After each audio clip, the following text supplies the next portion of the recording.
सुप्रभात बच्चों। ऑनलाइन कक्षा में आप सभी का स्वागत है। मैं मनोज साहू। आज मैं पढ़ाने जा रहा हूँ आप लोगों को कक्षा 7वीं के हिंदी पुस्तक के पाठ 20 लक्ष्य भेद। इस पाठ के लेखक है श्री रामनाथ सुमन। किसी भी मनुष्य की इस पाठ के बारे में जानते हैं। किसी भी मनुष्य की सफलता और उसके जीवन की सार्थकता उसके लक्ष्य निर्धारण और उस लक्ष्य प्राप्ति के लिए नियमित कठिन परिश्रम पर निर्भर करता है। यह पाठ दो छोटे दृष्टांत अर्थात उदाहरण बोल सकते हो, दृष्टांत के जरिए जीवन के इन्हीं यथार्थ को समझ के साथ प्रस्तुत करता है। अर्जुन का जवाब ही उसकी लक्ष्य के प्रति तन्मयता को सिद्ध करता है। वैसे ही उदाहरण मराठों का है, जो विचलित मन स्थिति से उबरकर एक निर्णायक युद्ध करते हुए हारती हुई बाजी जीत लेते हैं। यह महत्वपूर्ण बात यह है कि हम किसी भी कार्य को कैसे करते हैं, सार्थकता और पहचान उस कार्य को मिलती है। ठीक है, सार्थकता और पहचान उस कार्य को मिलती है जिसे प्रतिबद्ध होकर एक निष्ठ भाव से किया जाए। ठीक है, एक निष्ठ मतलब किसी भी कार्य को करने के लिए ध्यान केंद्रित या एक लक्ष्य बनाकर, है ना, उस भाव से किया जाए। आइए आगे देखते हैं, पाठ शुरू करते हैं। जिस व्यक्ति ने अपना लक्ष्य निश्चित कर लिया है उसे अपने जीवन की एक बड़ी कठिनाई दूर कर दी है ना। उसने अपने जीवन की एक बड़ी कठिनाई क्या कर ली है, दूर कर दी है। वह अनिश्चय, भ्रम, भेद और संदेह के ऊपर उठ जाता है। तब उसके सामने एक प्रश्न होता है, लक्ष्य भेद कैसे होगा? जीवन के उद्देश्य की सिद्धि कैसे होगी? संसार में मनीषियों ने और कर्मठ पुरुषों ने लक्ष्य भेद के अनेक उपाय बताए हैं, पर जीवन में सफलता का लक्ष्य भेद का एक मंत्र है जो कभी निरर्थक नहीं हुआ। हमारे कोश में एक छोटा सा शब्द है, तन्मयता। ठीक है, हमारे कोश में अर्थात शब्द कोश में एक छोटा सा शब्द है, तन्मयता। यह छोटा सा शब्द ही जीवन में लक्ष्य भेद या कार्य सिद्धि का मूल मंत्र है। तन्मयता का अर्थ है कि जो लक्ष्य है उसी से आप भर जाएं। ठीक है, मतलब उसी के लिए आप जुट जाएं, उसी में लीन हो जाएं। वह फैलकर आपके संपूर्ण जीवन और कार्य की प्रत्येक दिशा को ढक लें। सोते जागते, उठते बैठते, चलते फिरते प्रत्येक क्रिया में केवल वह लक्ष्य आपको दिखे। चारों ओर वही और वह, ठीक है, वही वह हो। ठीक है, मतलब चारों ओर आपका जो लक्ष्य है वही दिखाई दे, आपका समस्त ध्यान उसी में केंद्रित हो। उससे आपका जीवन असंभव हो जाएगा। उससे अलग आपका जो जीवन है वो असंभव हो जाएगा, मतलब उसके बिना आप कुछ सोच ही नहीं सकते। इस तरह की चीज़ें। इस तन्मयता की बात करते हुए इतिहास की दो घटनाएं याद आ रही है ना। पहली घटना महाभारत काल की है ना। आचार्य द्रोणाचार्य है, वो पांडवों का और कौरवों का गुरु थे, है ना। आचार्य द्रोण राजकुमारों को बाण विद्या सिखा रहे थे। समय पर शिक्षा समाप्त हुई और राजकुमार आचार्य के समीप परीक्षा के लिए एकत्र हुए। ठीक है, आचार्य उन्हें एक वनस्थली में ले गए। वनस्थली मतलब जंगल में ले गए। एक वृक्ष के ऊपर बैठी चिड़िया की आँखों की पुतली, एक वृक्ष के ऊपर बैठी चिड़िया की जो आँखें की पुतली है ना। आँखों की पुतली जो हमारे आँख में जैसे जो काले रंग के दिखाई देता है हमारे आँखों में, है ना, उसी को बोलते हैं पुतली, है ना। तो चिड़िया की जो आँखों की जो पुतली है उसको लक्ष्य भेद का निश्चय हुआ। ठीक है, मतलब जो आप इसमें देख लीजिए, इस तरह से यहाँ चिड़िया बैठी है ना, पेड़ में, तो उसकी आँखों को लक्ष्य करने के लिए सबको बोले हैं कि चिड़िया की जो आँख है, पुतली है, उसको लक्ष्य करना है ना, उस पर निशाना लगाना है। निशाना लगाना है ऐसा बोले हैं, अभी लगाना है करके नहीं बोले हैं, ठीक है। कहने का मतलब है कि उसमें निशाना लगाओ ऐसा करके। तो आचार्य की ने सबको निशाना ठीक करने को कहा और तब एक छोटा सा प्रश्न किया, तुम्हें क्या दिखाई देता है। ठीक है, वो निशाना लगाने के लिए बोलते हैं, है ना, और फिर बोलते हैं कि तुम्हें क्या दिखाई दे रहा है ना। किसी ने कहा वह वृक्ष की पतली टहनी, उस पर लाल रंग का चिड़िया बैठी है ना, उसकी आंख दिखाई दे रही है। किसी ने कहा मुझे चिड़िया दिखाई देती है, उसकी आंखों में निशाना लगा रहा हूँ। मतलब किसी ने कुछ उत्तर दिया, किसी ने कुछ, पर सबको अनेक पदार्थ दिखते रहे और उनके बीच लक्ष्य भेद की तत्परता भी दिखाई पड़ी। अर्जुन की बारी आई और आचार्य ने उनसे वही प्रश्न दोहराया तो उसने कहा, गुरुदेव मुझे सिवाय चिड़िया की आंख की पुतली के और कुछ दिखाई नहीं देता। आचार्य ने शिष्य की पीठ ठोकी और आशीर्वाद दिया। अर्जुन शिक्षा में सफल हुए। ठीक है, मतलब हमारा जो लक्ष्य है हमको सिर्फ वही दिखाई देना चाहिए। यहाँ पर कहने का मतलब है कि उसके अगल बगल और उसके अन्य कोई भी चीज़ को हमको ध्यान नहीं देना है, देखना नहीं है। ठीक है, हमारा जो लक्ष्य है सिर्फ उसी को देखना है।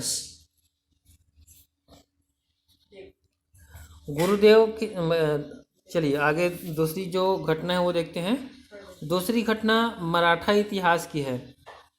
सिंहगढ़ की विजय का दृढ़ संकल्प, सिंहगढ़ की विजय का दृढ़ संकल्प करके मराठों ने उस पर आक्रमण किया। सारे मराठा सैनिक एक गोह की सहायता से सिंहगढ़ पर चढ़ गए।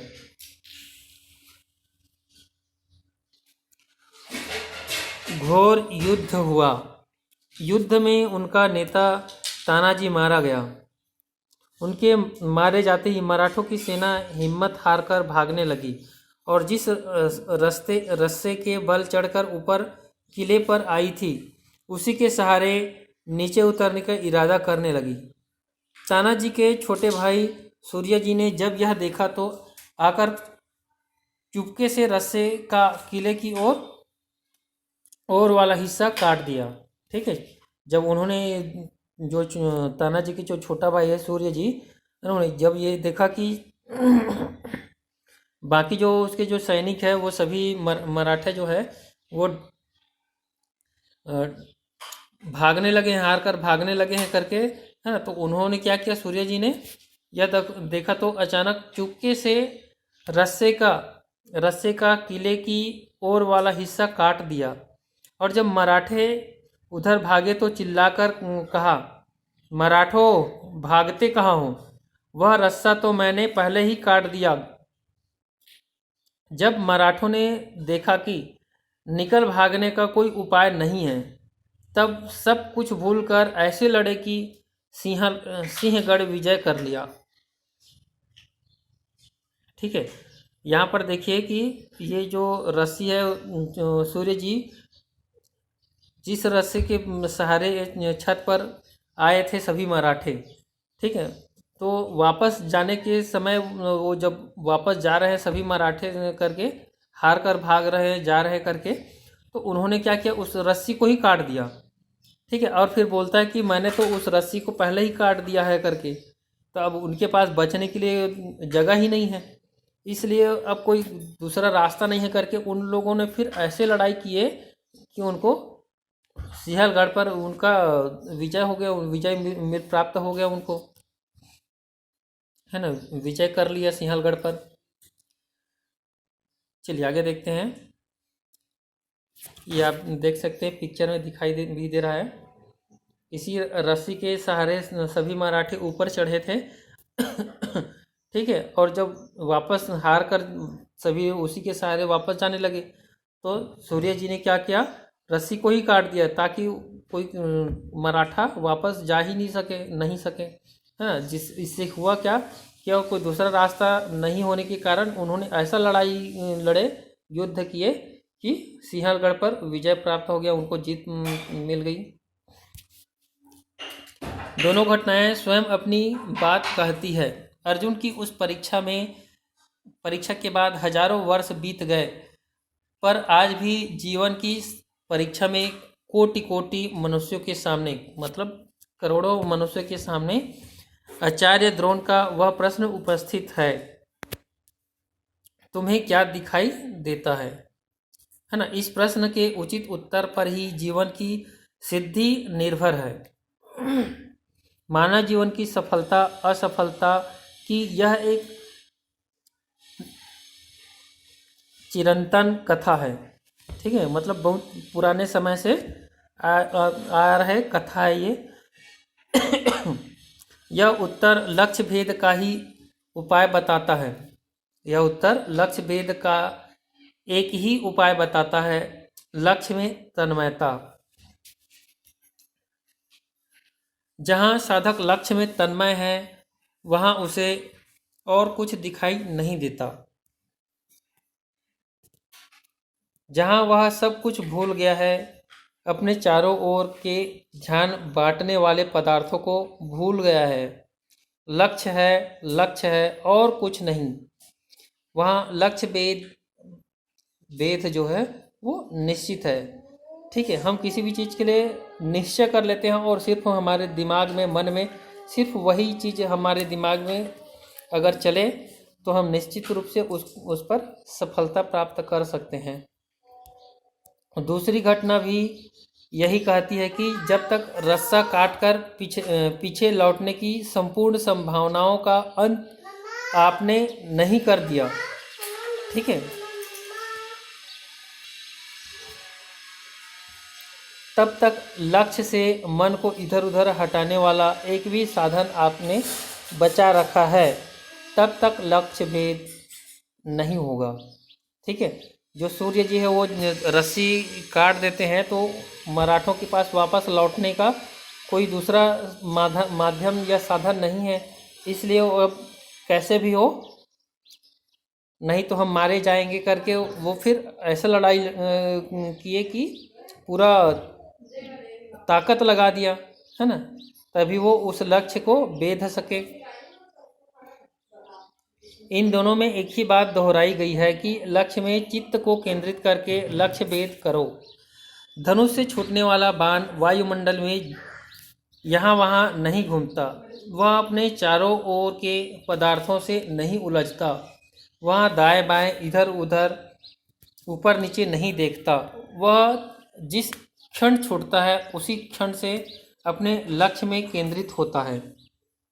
उसका लक्ष्य एक ही है, उसकी दिशा एक है, वह सीधा जाकर अपने लक्ष्य में मिल जाता है। कुतुब नुमा की सुई की भांति एक दिशा और एक लक्ष्य में केंद्रित होना उद्देश्य सिद्धि का उपाय है। इससे हमारे जीवन के मार्ग में अनेक सैकड़ों प्रकाश हमें अपने मार्ग से भगा देने के लिए चमकेंगे और प्रयत्न करें कि हमें अपने कर्तव्य और सत्य से डिगाना मतलब हटा दें, है ना, विचलित कर दें अपने सत्य से। पर हमें चाहिए कि अपने उद्देश्य की सुई को ध्रुव तारे की ओर से कभी न हटने दे। जिस प्रकार से ध्रुव तारा जो है उत्तर दिशा में हमेशा दिखाई देता है और कभी हटता नहीं है, तो ठीक उसी प्रकार हमारी जो उद्देश्य की जो सुई है उसको एक ही जगह उस उद्देश्य की प्राप्ति के लिए ही केंद्रित कर देना चाहिए। मन की संपूर्ण चेतना को, इच्छा शक्ति को किसी एक कार्य, दिशा या लक्ष्य में केंद्रित कर देना ही तन्मयता है। ठीक है, तन्मयता क्या चीज़ है? मन की संपूर्ण चेतना को या सोच समझ को, इच्छा शक्ति को, या अपनी इच्छा है उसको भी किसी कार्य, किसी एक कार्य, दिशा या लक्ष्य में केंद्रित कर देना ही, मतलब एक चीज़ पर फोकस करना, एक ही चीज़ में उसको केंद्रित कर देना ही तन्मयता है। जब सूर्य की किरणों को किसी अतिशी शीशे के सहारे एक कागज के टुकड़े पर केंद्रित करके, जिस प्रकार से दूरबीन है ना, उसको दूरबीन के सहारे सूर्य की किरणों को केंद्रित कर दिया जाता है ना। अतिशी शीशे मतलब दूरबीन, अतिशी शीशे है ना, उसी को दूरबीन कहते हैं। तो उसको एक जगह कागज पर केंद्रित किया जाता है ना, तो कागज जल उठता है। जल में प्रच्छन्न विद्युत को कुछ साधनों से केंद्रित करके बड़े बड़े कारखाने चलाए जाते हैं। शक्ति पहले भी वहीं रहती है, पर बिखरी होने से वह बेकार है। एकाग्र करके उससे संसार को हिलाया जा सकता है। वैज्ञानिकों का कथन है कि 1 एकड़ भूमि की घास में इतनी शक्ति बिखरी हुई होती है कि उसके द्वारा संसार की सारी मोटरों और चक्कियों का संचालन किया जा सकता है।